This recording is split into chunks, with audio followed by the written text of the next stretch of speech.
മാവേലി നാട് വാണിയിടും കാലം മനുഷ്യരെല്ലാവരും ഒന്നുപോലെ. സമ്പൽ സമൃദ്ധിയുടെയും സ്നേഹത്തിൻ്റെയും സമർപ്പണത്തിൻ്റെയും ദിവ്യസ്മൃതിയാണ് തിരുവോണം. കേരളക്കരയാകെ ആബാലവൃന്ദം ജനങ്ങളും മതിമറന്ന് ആഘോഷിക്കുന്ന ഈ സുദിനത്തിൽ എല്ലാവർക്കും എൻ്റെ ഹൃദയം നിറഞ്ഞ ഓണാശംസകൾ. ഓണമെന്ന് പറഞ്ഞാൽ ഓണസദ്യ, പൂക്കളം, പുതുവസ്ത്രങ്ങൾ, അങ്ങനെ എന്തൊരു സന്തോഷമാണല്ലേ. എന്നാൽ ഈ ആചാരങ്ങൾക്കെല്ലാം പിന്നിൽ ഒരു രഹസ്യമുണ്ട്. ആ രഹസ്യം എന്താണെന്ന് ഇന്ന് നമുക്ക് പറഞ്ഞു തരാൻ നമ്മോടൊപ്പം ഉള്ളത് പ്രജാപിത ബ്രഹ്മകുമാരീസ് ഈശ്വരീയ വിശ്വവിദ്യാലയത്തിലെ ഷീബ സിസ്റ്ററാണ്. സ്വാഗതം സിസ്റ്റർ. ഓം ശാന്തി. ഓം ശാന്തി. എന്താണ് സിസ്റ്റർ ഇതിൻ്റെ പിന്നിലെ രഹസ്യം? മാവേലി നാട് വാണിയിടുന്ന കാലം എന്ന് പറയുമ്പോൾ തന്നെ ശരിക്കും ഈ സൃഷ്ടിയുടെ ആരംഭകാലത്തിൻ്റെ ഒരു സ്മൃതിയാണത്. സത്യയുഗം, അതായത് മാവേലിയുടെ നാട്ടിൽ പറയുന്നുണ്ടല്ലോ, കള്ളവുമില്ല ചതിയുമില്ല എന്ന് പറയുന്നുണ്ടല്ലോ. അതായത് സത്യം മാത്രം നിറഞ്ഞതായിരിക്കുന്ന യുഗം, അതിൻ്റെ പേരാണ് സത്യയുഗം എന്ന് പറയുന്നത്. ഈ സൃഷ്ടിയിൽ എല്ലാവരും ഒരുപോലെ സമ്പൽ സമൃദ്ധി അനുഭവിച്ചിരുന്ന കാലഘട്ടം, സത്യതയും സുഖവും ശാന്തിയും മാത്രം നിറഞ്ഞതായിട്ടുള്ളൊരു ലോകം. അവിടെ ഉച്ചനീചത്വങ്ങൾക്ക് മാവേലിയുടെ കാലഘട്ടത്തെ പറയുമ്പോൾ രാജാവുണ്ട്, പ്രജകളുണ്ട്, പ്രജകൾക്കെല്ലാം അവനവൻ്റെതായിട്ടുള്ള ഡ്യൂട്ടികളുണ്ട് എന്ന് കരുതിയിട്ട് നീ താഴ്ന്നവൻ ഞാൻ ഉയർന്നവൻ എന്നൊരു വിചാരധാര അവിടെ ഉണ്ടായിരുന്നില്ല. അതായിരുന്നു ഈ സൃഷ്ടിയുടെ ആരംഭ കാലഘട്ടം. അങ്ങനെ സമ്പൽ സമൃദ്ധമായിരുന്ന ഒരു ഭാരതഭൂമി, ആ ഭാരതഭൂമിയുടെ ഭാഗമായിരുന്ന നമ്മുടെ കേരള ഭൂമി. അങ്ങനെയുള്ളതായിരിക്കുന്ന ശ്രേഷ്ഠ കാലഘട്ടത്തിൻ്റെ സ്മൃതിയാണ് ശരിക്കും മഹാബലി ചക്രവർത്തിയുടെ കഥയായിട്ട് പറയുന്നത്. ഇതിൽ ഒരു കാര്യം മാത്രം നമുക്കൊന്നും കൂടെ, നമ്മുടെ എല്ലാ ഭാരതത്തിലെ പുരാണങ്ങൾ നോക്കിയാലും പുരാണത്തിലെ കഥകൾ നോക്കിയാൽ ആക്ച്വൽ ആ സ്റ്റോറി അല്ല നമ്മളോട് പറയാൻ ഉദ്ദേശിച്ചത് ഋഷിമുനിമാർ. ആ കഥയ്ക്ക് പിന്നിലൊരു രഹസ്യമുണ്ട്. കഥ മാത്രം നമുക്ക് വായിച്ചാൽ അതങ്ങനെ സംഭവിക്കാവോ ഇങ്ങനെ സംഭവിക്കാവോ നമുക്ക് 100 ചോദ്യങ്ങൾ മനസ്സിൽ വരും. അതുകൊണ്ട് ആ കഥയ്ക്ക് പിന്നിലൊരു രഹസ്യം നമ്മളോട് പറയാൻ ഉദ്ദേശിച്ചായിരുന്നു എല്ലാ കഥകളും ഉണ്ടാക്കിയത്. അതുകൊണ്ട് മഹാബലി ചക്രവർത്തി എന്ന് പറയാൻ കാരണം ആ പേരിന് തന്നെ ഒരു മഹത്തായ അർത്ഥമുണ്ട്. മഹാൻ ബലിയാണ് മഹാബലിയായിട്ട് മാറുന്നത്. എന്തിൻ്റെ മഹാൻ ബലി? ഒരു തൻ്റെ ജീവിതത്തിൽ സമ്പൽ സമൃദ്ധി വരണമെങ്കിൽ ഇന്നത്തെ ലോകത്തിലൊന്ന് കണ്ണോടിച്ച് നോക്കിയേ. ഒരാൾക്ക് തൻ്റെ ജീവിതത്തിൽ എല്ലാ ഐശ്വര്യങ്ങളും സുഖവും സന്തോഷവും ജീവിതത്തിൽ വന്നിട്ടുണ്ടെങ്കിൽ അതിൻ്റെ പിന്നെ ഒരു മഹാൻ ബലിയില്ലാതെ നടക്കില്ലല്ലോ. ആരാണോ തൻ്റെ ജീവിതത്തിലെ സ്വസ്ഥമായ ഉറക്കം, ആഹാരം കഴിച്ച് അങ്ങോട്ടും ഇങ്ങോട്ടും ആസ്വദിച്ചുള്ള ജീവിതം, ഇതൊക്കെ ഒഴിവാക്കിക്കൊണ്ട് തൻ്റെ ജീവിതത്തിൽ എനിക്കൊരു ഹൈറ്റ്സ് നേടിയേ പറ്റൂ എന്നുള്ള വിശ്വാസത്തോടു കൂടി ഹാർഡ് വർക്ക് ചെയ്യുന്ന ആളുകൾ, അവർ കുട്ടികളാണെങ്കിലും ഒരു പരീക്ഷയിൽ നല്ല മാർക്ക് വാങ്ങുന്ന കുട്ടികളാണെങ്കിൽ അവർ ചേട്ടനും അനിയത്തിയും കൂടി കളിച്ച് സമയം കളഞ്ഞു, കല്യാണത്തിന് പോയി, കാതുകുത്തിന് പോയി, പാലുകുടിക്ക് പോയി, ഇങ്ങനെ സമയം ചെലവഴിക്കുന്ന കുട്ടികളൊരിക്കലും നല്ല റാങ്ക് വാങ്ങാറില്ല. അങ്ങനെ വാങ്ങുന്നുണ്ടെങ്കിൽ അതിനനുസരിച്ചുള്ള ത്യാഗം, തൻ്റെ സുഖം ഒഴിവാക്കും, TV ഒഴിവാക്കും, പാട്ടൊഴിവാക്കും, എന്നിട്ട് പഠിക്കും. അതുകൊണ്ട് ആ കുട്ടി പഠനത്തിൽ ഹൈറ്റ്സ് നേടും. ജീവിതത്തിൽ തൻ്റെ സക്സസ് നേടിയിട്ടുള്ളതായിരിക്കുന്ന ഏതൊരു പേഴ്സണാലിറ്റി കഥ എടുത്ത് വായിച്ചു നോക്കിയേ, അവരാരും തന്നെ തൻ്റെ ജീവിതത്തിൽ സ്വസ്ഥമായിട്ട് ഉറങ്ങി നടന്നിട്ട് ആരും നേടിയിട്ടില്ല. ഞാനിപ്പോഴും ഓർമ്മിക്കും, നമ്മളുടെ സ്പേസ് എക്സ് കമ്പനിയുടെ ഓണർ ടൈം ബ്ലോക്ക് ആണ് അദ്ദേഹത്തിൻ്റെ പ്രിൻസിപ്പിൾ തന്നെ. അതായത് 5 മിനിറ്റ് അല്ലെങ്കിൽ 10 മിനിറ്റ് സമയം അദ്ദേഹം നിശ്ചയിച്ചിരിക്കുകയാണ്. ഓരോ 10 മിനിറ്റ് കഴിയുമ്പോൾ ചെക്ക് ചെയ്യും, ഈ 10 മിനിറ്റ് സമയം ഞാനങ്ങനെ ഉപയോഗിച്ചു, അടുത്ത 10 മിനിറ്റ് ഞാൻ അങ്ങനെ ഉപയോഗിച്ചു. അങ്ങനെ തൻ്റെ ലൈഫിൽ ഓരോ ദിവസവും ടൈം ബ്ലോക്ക് ഫിക്സ് ചെയ്തിട്ട് ടൈമിന് ഉപയോഗിച്ചിട്ടാണ് അദ്ദേഹം തൻ്റെ ലൈഫിൽ ഈ ഹൈറ്റ്സിൽ എത്തിയിട്ടുണ്ടെങ്കിൽ എത്തിയത്. സാധാരണ പോലെ സ്വസ്ഥമായിട്ടുണ്ടു, ഊണ് കഴിഞ്ഞു, കുറച്ചൊന്ന് ഉറങ്ങി, അത് കഴിഞ്ഞ് രാത്രിയായി ആഹാരം കഴിച്ചു, ക്ഷീണിച്ചു, ബസ് കയറി വന്നു, ക്ഷീണിച്ചു, ഇങ്ങനെയുള്ള ആരും എവിടെയും ലൈഫിലെത്തിയിട്ടില്ല. അപ്പം അതുകൊണ്ട് സമർപ്പണത്തിലൂടെ മാത്രമാണ് ലൈഫിൽ എന്തും മനുഷ്യൻ നേടാൻ സാധിക്കുള്ളൂ. നമ്മുടെ ഓണം ആഘോഷിക്കുന്ന ഈ സമയം ഒന്ന് ആലോചിച്ച് നോക്കിയേ. കർക്കിടകത്തിലെ കാറും കോളും നടഞ്ഞ ഒരു സമയം, അവിടെ നിന്ന് മഴയും വെള്ളപ്പൊക്കവും എല്ലാം കഴിഞ്ഞ് ആ പ്രകൃതി ഒന്ന് ശാന്തമാകുമ്പോൾ ചിങ്ങം മഴ ചാറിച്ചെനങ്ങി എന്നല്ലേ പറയുന്നത് തന്നെ. അതായത് ആ സമയത്തുണ്ടായതായിട്ടുള്ള മഴ അതും അവശ്യമാണ് ലൈഫിൽ. ഒന്ന് ആലോചിച്ച് നോക്കിയാൽ ഈ കർക്കിടകത്തിലുണ്ടാകുന്ന തകർത്ത മഴയിൽ വെള്ളം കുത്തി ഒലിക്കുമ്പോൾ മരത്തിൻ്റെ ഓട്ടകളിലിരിക്കുന്ന പോതുകൾ എന്ന് പറയില്ലേ നമ്മൾ, അതിലെ വിത്തുകൾ പോലും താഴേക്ക് ഒഴുകി വന്ന് ചളിയിൽ പൊതഞ്ഞു കിടക്കും. അങ്ങനെ വിത്ത് പൊതഞ്ഞു കിടന്നാൽ മാത്രമാണ് ആ വിത്ത് മുളയ്ക്കാൻ പാകാവുള്ളൂ. അത് മുളച്ചു വരുന്ന സമയത്ത് പിന്നെ അങ്ങനെ മഴയുണ്ടായാൽ അത് ചീഞ്ഞു പോകും. അതുകൊണ്ട് പ്രകൃതി എന്ത് ചെയ്യുന്നു, ആ മഴേനെ അവിടെ നിർത്തിയിട്ട് ചെറിയ ചെറിയ മഴ പെയ്ച്ചുകൊണ്ടിരിക്കുകയാണ്. എന്നുവെച്ചാൽ സ്പ്രേ ചെയ്യുകയാണ്, അധികം വെള്ളം ആവാതെ വളർന്നു പോവാം. കുറച്ച് വളർന്നെത്തിക്കഴിഞ്ഞാൽ പിന്നെ അത് നല്ല വെള്ളവും വേണം, നല്ല വെയിലും വേണം. അതാണ് ചിങ്ങവും കന്നിയും കഴിഞ്ഞാൽ തുലാമാസത്തിൽ വൈകുന്നേരങ്ങളിൽ ഇടിവെട്ടി മഴ പെയ്യും, പകൽ നല്ല വെയിലും വെളിച്ചമായിരിക്കും. അപ്പോൾ രാത്രിയിൽ ആ ഇടി തകർത്ത് മഴ പെയ്യുമ്പോൾ ഭൂമി ഇളകി മറിഞ്ഞ് വേര് ഇറങ്ങാനുള്ള സൗകര്യവും കൊടുക്കും. ആ വെള്ളം കെട്ടി നിന്ന് അതിൻ്റെ വേരിലൊക്കെ പിടിച്ച് നിന്ന് പകൽ വെളിച്ചത്തിൽ അതിന് ആഹാരം എടുത്തുകൊണ്ട് മുന്നോട്ട് പോകാനുള്ളതായിരിക്കുന്ന ശക്തിയും കൊടുക്കും. അപ്പോൾ ഈ പ്രകൃതി നോക്കിക്കഴിഞ്ഞാൽ പ്രകൃതി നമ്മളെ പഠിപ്പിക്കുന്ന ഒരു പാഠമുണ്ട്. ആദ്യം തപസ്, പിന്നെ കഠിനാധ്വാനം, പിന്നെ സന്തോഷം. അതുതന്നെയാണ് ഓണത്തിൻ്റെ സന്ദേശം ശരിക്കും. അതുകൊണ്ട് കഠിനാധ്വാനത്തിലൂടെ ഇന്നത്തെ ലോകം നമുക്ക് നോക്കിക്കഴിഞ്ഞാൽ എവിടെയും ദുഃഖവും അശാന്തിയും അല്ലെ ടെൻഷനും മാത്രമേ ഉള്ളൂ മനുഷ്യന്മാർക്ക്. അപ്പം ആ ഒരു ദുഃഖത്തിൻ്റെ അശാന്തിയുടെ അവസ്ഥയിൽ നിന്ന് സുഖവും ശാന്തിയും നിറഞ്ഞ ഒരു ലോകം ഇവിടെ വരണമെന്നുണ്ടെങ്കിൽ അതിന് മഹാൻ ബലി ആവശ്യമാണ്. ആ സമർപ്പണം ഏത് വിധത്തിൽ ചെയ്യണം, അതാണ് ശരിക്കും വാമനൻ്റെയും മഹാബലിയുടെയും കഥയായിട്ട് ഇവിടെ പറയുന്നത് തന്നെ. ഈ സൃഷ്ടിയിൽ പരിവർത്തനം എന്ന് പറയുന്നത് ഒരിക്കലും മനുഷ്യന്മാരാൽ സംഭവ്യമായ കാര്യമല്ല. അത് ഭഗവാന് മാത്രമല്ല ചെയ്യാൻ സാധിക്കൂ. പക്ഷേ ഭഗവാൻ എന്ന് പറയുമ്പോൾ ആ പ്രകാശ സ്വരൂപൻ, നമ്മളോ ആത്മാക്കളോ അതെ ഈ നശിച്ചു പോകുന്ന ദേഹം മാത്രമല്ലല്ലോ, ഇതിനുള്ള ചൈതന്യമായിരിക്കുന്ന ശക്തി. ആ ചൈതന്യമായിരിക്കുന്ന ശക്തിക്ക് ശക്തി കിട്ടണമെന്നുണ്ടെങ്കിൽ ആ പരമചൈതന്യമായിരിക്കുന്ന ഭഗവാനുമായിട്ടുള്ള സമാഗമം. അതുകൊണ്ടാണ് തൻ്റെ ഭക്തനെ കാണാൻ വേണ്ടി ഭഗവാൻ ഏത് രൂപത്തിലാണ് വന്നത്? വടുവിൻ്റെ രൂപത്തിൽ, വാമനൻ എന്ന് വെച്ചാൽ ചെറിയ ഒരു രൂപത്തിലാണ് വന്നത്. വന്നിട്ട് ചോദിച്ചത് എന്തായിരുന്നു? എനിക്ക് 3 അടി മണ്ണ് വേണം എന്ന് ചോദിക്കുന്നത്. 3 അടി മണ്ണ് എന്ന് വെച്ചാൽ അർത്ഥം ആ സ്വർഗവും ഭൂമിയും പാതാളവും 3ഉം സ്വന്താക്കി എന്നാണ് പറയുന്നത്. ഇത് പാതാളം എന്ന് പറഞ്ഞിട്ട് ഭൂമിയുടെ അടിയിൽ അങ്ങനെ ഒരു ലോകമൊന്നുമില്ല. നമുക്കറിയാലോ അസുരന്മാർ വസിക്കുന്ന ഒരു ലോകം. അങ്ങ് ആകാശത്ത് മേഘത്തിൽ ഇടയിലൊരു സ്വർഗമുണ്ടോ? അങ്ങനെ ഒരു സ്വർഗവും ഇല്ല, ഇങ്ങനെ ഒരു നരകവും ഇല്ല. നമ്മളൊന്ന് സയൻസിൻ്റെ യുഗത്തിലാണ് ജീവിക്കുന്നത്. അപ്പം അതുകൊണ്ട് അങ്ങനെ ഒന്നും ഇല്ലെന്നറിയാം.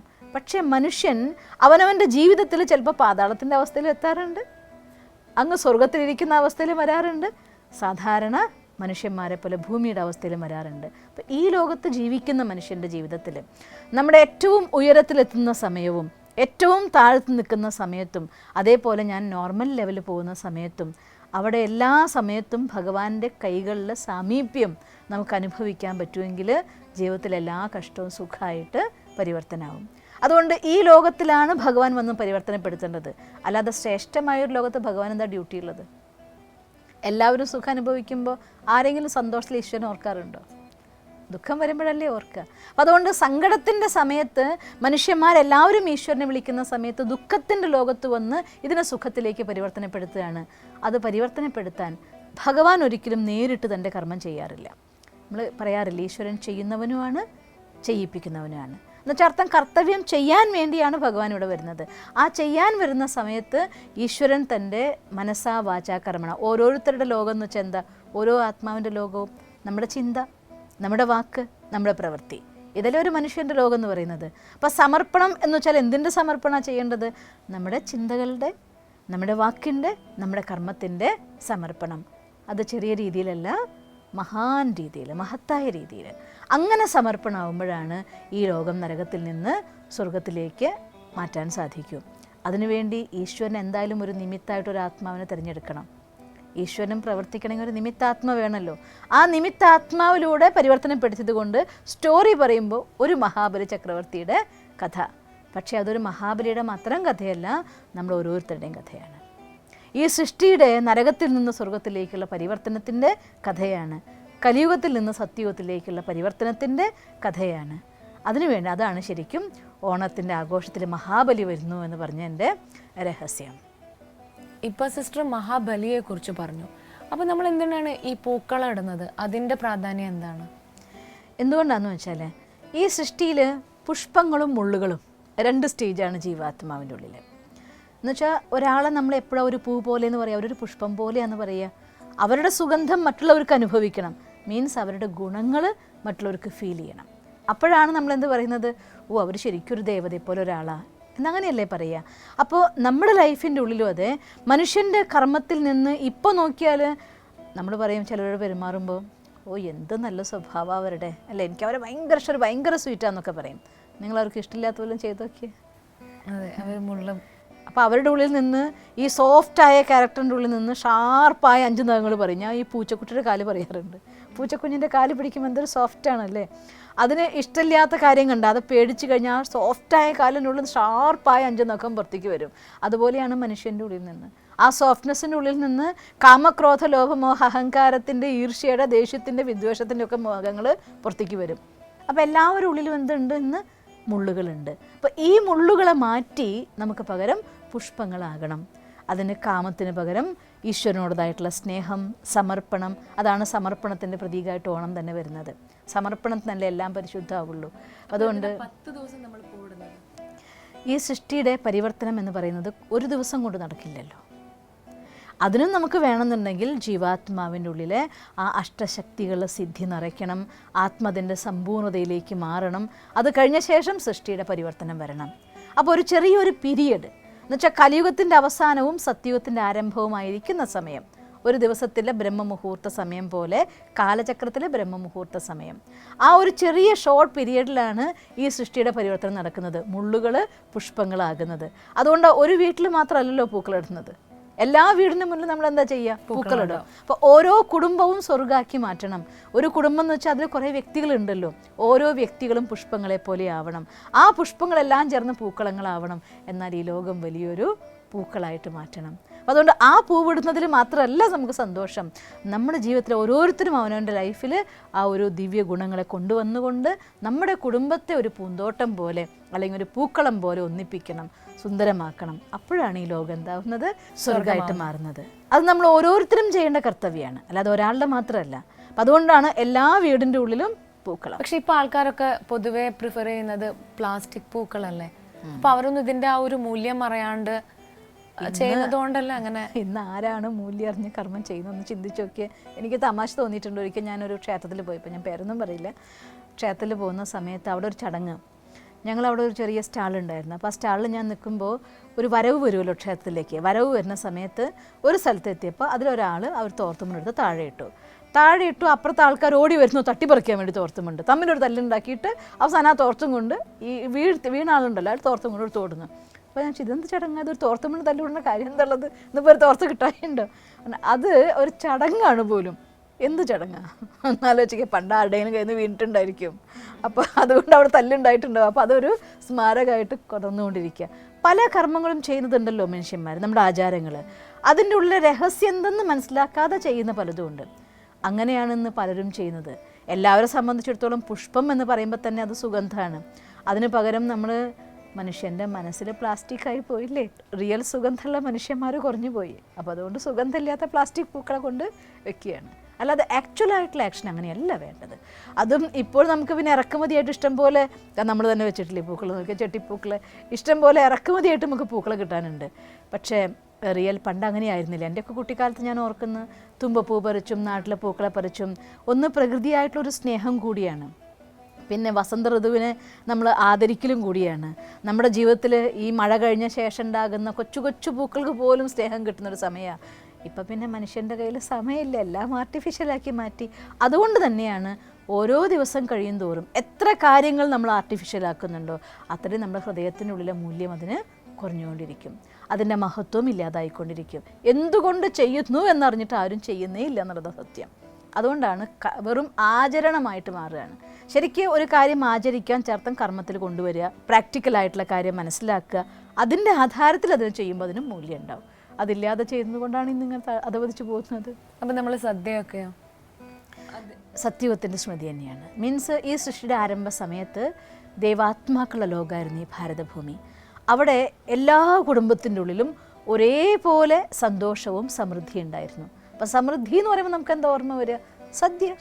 അതുകൊണ്ട് നമ്മൾ എന്ത് ചെയ്യുന്നു? എല്ലാവരും സന്തോഷിച്ച് ഒത്തുചേർന്നിരുന്ന് സന്തോഷമായിട്ട് സദ്യ കഴിക്കുന്നു, നല്ല പൂക്കളങ്ങളിടുന്നു, പുതുവസ്ത്രങ്ങളും അണിയുമല്ലോ അല്ലേ? അതും കണ്ടിട്ടില്ലേ പുതുവസ്ത്രങ്ങൾ അണിയുന്നത്? എന്തുകൊണ്ടാണ്? ഈ വസ്ത്രത്തിൻ്റെ ഇമ്പോർട്ടൻസ് മാത്രമല്ല അതിനുള്ളത്, ശരീരത്തിൻ്റെ. കാരണം ആത്മാവിൻ്റെ വസ്ത്രമാണ് ഈ ശരീരം. അപ്പോൾ ഈ കലിയുഗം മാറി ഇവിടെ സത്യയുഗം വരുന്ന സമയത്ത്, നരകം മാറി സ്വർഗം വരുന്ന സമയത്ത്, മഹാബലിയുടെ കാലഘട്ടത്തിൽ ആരും ഈ പഴയ വസ്ത്രം അണിയില്ല. അവിടെ എല്ലാവരും പുതുവസ്ത്രങ്ങളായിരിക്കും. ദേവീദേവന്മാരെ പോലെ ശ്രേഷ്ഠമായിരിക്കുന്ന വസ്ത്രങ്ങൾ അണിഞ്ഞ ലോകമാണ് സത്യയുഗം. അതുകൊണ്ട് മഹാബലിയുടെ സ്മൃതിയായിട്ട് നമ്മൾ സത്യയുഗത്തിന് പകരം മഹാൻ ബലിയിലൂടെയാണ് മഹാബലി എന്നുള്ള ചക്രവർത്തിയുടെ സ്ഥാനം കിട്ടുന്നത് തന്നെ. അതുകൊണ്ട് ലക്ഷ്മി നാരായണന്മാരുടെ കാലഘട്ടത്തിന് മഹാബലിയുടെ കാലഘട്ടമായിട്ട് നമ്മൾ സ്മരിക്കുകയാണ്. അത് നമ്മുടെ കേരളത്തിൻ്റെ മാത്രമല്ല എല്ലാവരുടെയുമാണ് ശരിക്കും ആഘോഷം. പക്ഷേ രഹസ്യം അറിയാത്തത് കൊണ്ട് കേരള ഭൂമി അതിന് കുറച്ച് ഇമ്പോർട്ടൻസ് കൊടുക്കണമെന്ന് മാത്രം. ഇപ്പൊ സിസ്റ്റർ പറഞ്ഞത് കലിയുഗത്തുനിന്ന് സത്യയുഗത്തിലേക്കുള്ള പരിവർത്തനമാണ്. അപ്പം ഈ സത്യയുഗം എന്ന് പറയുന്നത് മഹാബലി ജീവിച്ചിരുന്ന ഒരു കാലഘട്ടം അങ്ങനെയാണെന്നുണ്ടെങ്കിൽ ഇന്നത്തെ ഒരു കാലഘട്ടം അത് കലിയുഗമാണ്. എന്നാലും ഇന്നത്തെ കാലഘട്ടത്തിൽ ഈ ഓണത്തിന്റെ ഒരു സന്ദേശം എന്താണ്? വാസ്തവത്തിൽ നമ്മുടെ ലൈഫിൽ എല്ലാവരും ഒരു പറയും, ഹിന്ദിയിൽ ഒരു നല്ല രസമായിട്ടൊരു വാക്ക് പറയും, കുച്ചു ഖോനാ ഹെ കുച്ചു പാനാ ഹെ. ജീവിതത്തിൽ നമുക്ക് എന്തെങ്കിലും നേടണമെന്നുണ്ടെങ്കിൽ കുറച്ച് നഷ്ടപ്പെടുത്തേണ്ടി വരും, അപ്പോഴേ കുറച്ച് നേടേണ്ടി വരുള്ളൂ. ഞാൻ ഒരാളുടെ ഒരു ട്രെയിനറെ ക്ലാസ് കേട്ട് ഞാൻ ഓർമ്മിക്കുകയാണ്. എനിക്ക് ഭയങ്കര ഇഷ്ടപ്പെട്ടു പോയി ആ വാക്ക്. അയാൾ പറയുകയാണ്, ആരാണോ തൻ്റെ സ്വപ്നങ്ങൾക്ക് വേണ്ടി ബന്ധുക്കളെ ബലി കഴിക്കുന്നവർ, അവർ സ്വപ്നം നേടിയെടുത്ത് കഴിയുമ്പോൾ ബന്ധുക്കൾക്കെല്ലാം വേണ്ടപ്പെട്ടവരാകും. ആരാണോ തൻ്റെ ബന്ധുക്കൾക്ക് വേണ്ടി സ്വപ്നങ്ങളെ ബലി കഴിക്കുന്നവർ, അവർ കുറച്ച് കഴിയുമ്പോൾ ബന്ധുക്കൾക്ക് വേണ്ടാത്തവരും ആകും. സത്യമാണ് അല്ലേ? ലൈഫിൻ്റെ ഉള്ളിൽ എന്തെങ്കിലും ലക്ഷ്യം നമുക്ക് നേടണം എന്ന് ആഗ്രഹിക്കുന്നുണ്ടെങ്കിൽ അതിനുവേണ്ടി കുറച്ച് ത്യാഗമൊക്കെ നമുക്ക് ചെയ്യേണ്ടി വന്നേക്കാം. പലപ്പോഴും എനിക്ക് അവരങ്ങനെ ചെയ്തിരുന്നതല്ലേ, അവരുടെ കാര്യം നോക്കുകയാണ്, ഇതൊക്കെ നമുക്ക് ഒരുപാട് കേൾക്കേണ്ടി വന്നേക്കും. പക്ഷെ ഒരു ഹൈറ്റ്സ് നിങ്ങൾ നേടിക്കഴിയുമുണ്ടല്ലോ, ഒരു മരം വളരുന്ന സമയത്ത് ആ മരത്തിന് വളരാൻ വേണ്ട പോഷണം വലിച്ചെടുത്തേ പറ്റൂ. അത് വളർന്നു കഴിയുമ്പോൾ അതിലുണ്ടാവുന്ന പഴങ്ങൾ മുഴുവൻ അതിൻ്റെ ചുറ്റുമുള്ളവർക്കുള്ളത് തന്നെയാണ്. അതുപോലെ ഒരു മരമായി വളർന്നു കഴിഞ്ഞാൽ മാത്രമേ അതിൽ കിളികൾക്ക് കൂടുകൂട്ടാനും അല്ലെങ്കിൽ അണ്ണാക്കുട്ടന്മാർക്ക് കളിക്കാനും മനുഷ്യന്മാർക്ക് ഊഞ്ഞാല് കെട്ടി ആടാനും പഴം ആസ്വദിക്കാനൊക്കെ സാധിക്കൂ. അതുകൊണ്ട് മറ്റുള്ളവർക്ക് തണലേകണമെങ്കിൽ പഴം കൊടുക്കണം എന്നുണ്ടെങ്കിൽ നമ്മൾ വളരണമെങ്കിൽ സമർപ്പണം. കാരണം നമ്മുടെ സുഖം, എനിക്ക് എൻ്റേതായിട്ടുള്ള സുഖങ്ങൾ, ചിലർ പറയും നമുക്കതൊക്കെ തരുന്നില്ല, നമ്മളങ്ങനെ നോക്കുന്നില്ല, നമുക്കത് നമ്മൾ ശ്രദ്ധിക്കേണ്ടതായിരുന്നു, അത് ചെയ്യുന്നില്ല, ഇത് ചെയ്യുന്നില്ല. അത്തരം കൊച്ചു കൊച്ചു പിണക്കങ്ങൾ, ഇതിനെല്ലാം മൂല്യം കൊടുത്തുകൊണ്ട് മുന്നോട്ട് പോകുമ്പോൾ ഒരിക്കലും നമ്മളിവിടെ എത്തില്ല. അതുകൊണ്ട് കാര്യങ്ങളെ മനസ്സിലാക്കി കൊടുത്ത് നമ്മൾ അവശ്യം എന്താണോ അത്യാവശ്യം എന്തോന്ന് തിരിച്ചറിഞ്ഞ് അത്യാവശ്യത്തിന് സമയം ചിലവഴിച്ച് ബാക്കി സെൽഫ് ഡെവലപ്മെൻറ്റിന് വേണ്ടി നോക്കിയാൽ മാത്രമാണ് ഹൈറ്റ്സിൽ എത്താൻ പറ്റുള്ളൂ. അതിന് നമ്മുടെ 3 സമർപ്പണം അത്യാവശ്യമാണ്. കാരണം ആദ്യം എൻ്റെ മനസ്സ് സമർപ്പിക്കണം. ചെറിയ കാര്യമല്ല. ഒരു ഹൈറ്റ്സിലേക്കുള്ള യാത്ര എന്ന് വെച്ചാൽ ഒരു ദിവസം കൊണ്ട് 2 ദിവസം കൊണ്ട് അവസാനിക്കില്ല. ഒരാഴ്ചയിലത്തെ കോഴ്സാണെങ്കിൽ എല്ലാവരും പറയും ഒരാഴ്ചയല്ലേ സാരല്ല, ഒരു മാസമാണെങ്കിൽ 1 മാസമല്ലേ ഇറ്റ്സ് ഓക്കെ, ഒരു വർഷം വരെയൊക്കെ അഡ്ജസ്റ്റ് ചെയ്യും, അതിനേക്കാൾ കൂടുതൽ നമ്മൾക്ക് എന്ന് തന്നെ ആയാലോ എന്ന് ചോദിക്കും.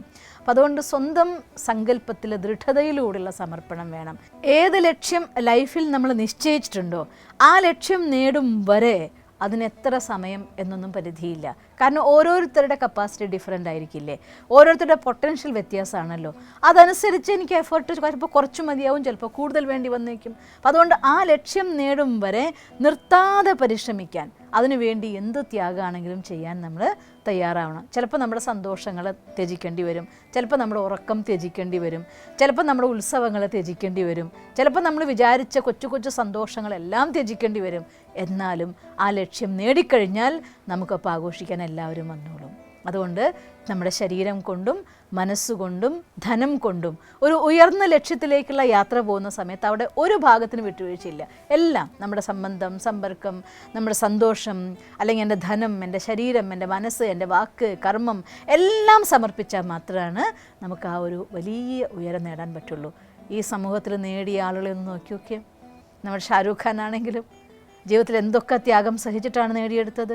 അമിതാഭ് ബച്ചൻ ആണെങ്കിൽ നോക്കി നോക്കിയേ, അല്ലെങ്കിൽ ഇന്ന് വാറൻ ബഫറ്റ് നോക്കി നോക്കിയേ. ഇന്ന് ജീവിച്ചിരിക്കുന്നവരാണെങ്കിലും ഇന്നലെ തൻ്റെ ജീവിതത്തിൽ നേടിയെടുത്ത പൃഥ്വിരാജ് മഹാരാജാവിനെ പോലവരാണെങ്കിലും അതല്ലെങ്കിൽ റാണാ പ്രതാപിനെ പോലവരാണെങ്കിലും ഏത് മഹാത്മാക്കളുടെ ചരിത്രം നോക്കിക്കോ, അവരൊക്കെ ഈ പ്രിൻസിപ്പിളിനെ സ്വന്താക്കിയവരാണ്. കുച്ചു ഖോനാഹെ കുച്ചു പാനാഹെ എന്ന്. അതുകൊണ്ട് ത്യാഗത്തിലൂടെയാണ് ഭാഗ്യം നമുക്ക് നേടാൻ സാധിക്കുള്ളൂ. പ്രകൃതി നമ്മളെ പഠിപ്പിക്കുന്നത് തന്നെയാണ് ത്യാഗത്തിലൂടെ ഭാഗ്യം. ഈ ലോകത്തെ എല്ലാ മഹാത്മാക്കളും നമ്മളെ പഠിപ്പിച്ച കഥ തന്നെയാണ് ത്യാഗത്തിലൂടെ ഭാഗ്യം. ഭഗവാൻ നമ്മളെ പഠിപ്പിക്കുന്ന പാഠവും അത് തന്നെയാണ്, ത്യാഗത്തിലൂടെ ഭാഗ്യം. ഈ സൃഷ്ടിയുടെ നന്മയ്ക്ക് വേണ്ടി നിങ്ങൾ ത്യാഗം ചെയ്യൂ, എന്നാൽ സമ്പൂർണ്ണ സൗഭാഗ്യം നിറഞ്ഞ മാവേലിയുടെ നാട്, മഹാബലിയുടെ നാട് അഥവാ സത്യയുഗം നമുക്ക് സ്വന്തമാണ്. അപ്പം അതുകൊണ്ട് ഇന്നത്തെ ലൈഫിലും നേടണമെങ്കിൽ ത്യാഗം ചെയ്യാൻ തയ്യാറാവണം. ഓണം നമ്മളോട് പറയുകയാണ് ത്യാഗത്തിലൂടെ ഭാഗ്യം. ഒറ്റ കാര്യം കൂടി മാത്രം ഞാൻ എപ്പോഴും ഓർക്കാറുണ്ട്. മഹാബലി ചക്രവർത്തിനെ പുരാണത്തിലെ കഥ പറയുന്നുണ്ട്. മഹാബലി ചക്രവർത്തിനെ പാതാളത്തിലേക്ക് ചവിട്ടി താഴ്ത്തിയ ശേഷം വിഷ്ണു കാവൽക്കാരനായിട്ട് നിന്നിരുന്നുവെന്ന്. എനിക്ക് ഏറ്റവും അധികം ഹാർട്ട് ടച്ചിങ് ആയിട്ടുള്ള പോയിന്റ് അവിടെ തന്നെയാണ്. നമ്മൾ സമർപ്പണത്തിൻ്റെ പാതയിൽ മുന്നോട്ട് പോകുമ്പോൾ ലൈഫിൽ എന്തു നേടാൻ വേണ്ടി ആയിക്കോട്ടെ, നിങ്ങൾ ആ ഉയർന്ന ലക്ഷ്യം നേടാൻ വേണ്ടി നിങ്ങൾ മുന്നോട്ട് പോകുമ്പോൾ മൂല്യങ്ങൾക്ക് ആധാരം കൊടുത്തിട്ടുണ്ടെങ്കിൽ, മഹാബലിയുടെ ഏറ്റവും വലിയ പ്രിൻസിപ്പിൾ എന്തായിരുന്നു? സത്യത്തിൻ്റെ ശക്തി. പക്ഷെ ആൾ എന്തിനാണ് പാതാളത്തിലേക്ക്? ഇപ്പം നമ്മളൊക്കെ എന്താ വിചാരിക്കുക, നന്മ ചെയ്തിട്ടുണ്ടെങ്കിൽ നമ്മൾ സ്വർഗത്തിലേക്കാണ് പോവാന്ന്. പക്ഷെ എന്തുകൊണ്ടാണ് അങ്ങനെ ഒരു ഇത് വന്നത്? മഹാബലിയെ പാതാളത്തിലേക്ക് ചവിട്ടി താഴ്ത്തിയെന്ന്. ലൈഫിൽ നിങ്ങൾ യാത്ര പോകുമ്പോൾ നിങ്ങളുടെ ജീവിതത്തിൽ ഹൈറ്റ്സിലേക്ക് പോകണമെങ്കിൽ കുറേ കാര്യം നിങ്ങൾക്ക് നഷ്ടപ്പെടുത്തണം. ആ സമയത്തുണ്ടാകുന്ന മനസ്സിൻ്റെ അവസ്ഥയുണ്ടല്ലോ, എല്ലാവരും നിങ്ങളടുത്ത് അത് പറ്റില്ല, നിങ്ങൾ അങ്ങനെയാണ്, നിങ്ങൾ ഇങ്ങനെയാണ്, നിങ്ങൾ സ്വാർത്ഥനാണ്, നിങ്ങൾ അത് തന്നെയല്ലേ പാതാളം. വേറൊരു പാതാളം എന്ത് വരാനുള്ളത്? ജീവിതത്തിൽ ഹൈറ്റ്സിലേക്ക് പോയ എല്ലാവരും ഒരു കാലഘട്ടം അവർ പാതാളത്തിലെ ജീവിതം എന്ന് വെച്ചാൽ എന്താ പറയുന്നത്? ദുഃഖത്തിൻ്റെ ജീവിതമെന്ന്, ഒന്നുമില്ലാത്ത ജീവിതമെന്ന്. അവിടെ നിന്നല്ലേ എല്ലാം നേടിയെടുക്കുന്ന അവസ്ഥയിലേക്ക് പോകുന്നത്. ആ ഒരു പരീക്ഷ പാസ്സാവാതെ IAS കാരനാവണമെങ്കിൽ വലിയ പരീക്ഷ പാസ്സാവണ്ടേ? ആ പരീക്ഷ പാസ്സാവാതെ IAS കാരനാവോ? ആ പരീക്ഷ പാതാളല്ലേ? ആ 5 വർഷം 6 വർഷം എന്ത് ആഹാരവും കഴിച്ച് ഏത് നാട്ടിലും പോയി എന്തും ചെയ്ത് എന്തൊക്കെ ത്യാഗം ചെയ്യണം ഒരു IAS പരീക്ഷ പാസ്സാവണമെങ്കിൽ? അവർക്ക് ആ സമയം ഒരു പാതാളം തന്നെയല്ലേ. അപ്പോൾ ജീവിതത്തിൽ ഹൈറ്റ്സ് വേണമെന്നുണ്ടെങ്കിൽ ഒരു പരീക്ഷ പാസ്സാവാതെ ആരും നേടില്ല. ആ പരീക്ഷ പാസ്സാവാതെ ഇന്നേ വരെ ആരും ഒന്നും നേടിയിട്ടുമില്ല. ആ സമയത്ത് നമ്മുടെ ലൈഫിലുണ്ടാകുന്ന ഓരോ അവസ്ഥയിലും, അതുകൊണ്ടാണ് പാതാളത്തിലേക്ക് ചവിട്ടി താഴ്ത്തുമ്പോഴും വിഷ്ണു കാവൽ നിന്നു എന്ന് പറയുന്നത്. എനിക്ക് ആ ഒരു പോയിന്റ് അത്ര ഇഷ്ടമാവാനുള്ള കാരണം അത് തന്നെയാണ്.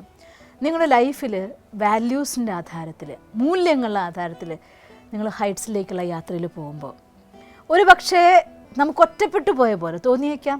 അവിടെയും ഭഗവാന്റെ അനുഗ്രഹം ഉണ്ടല്ലോ.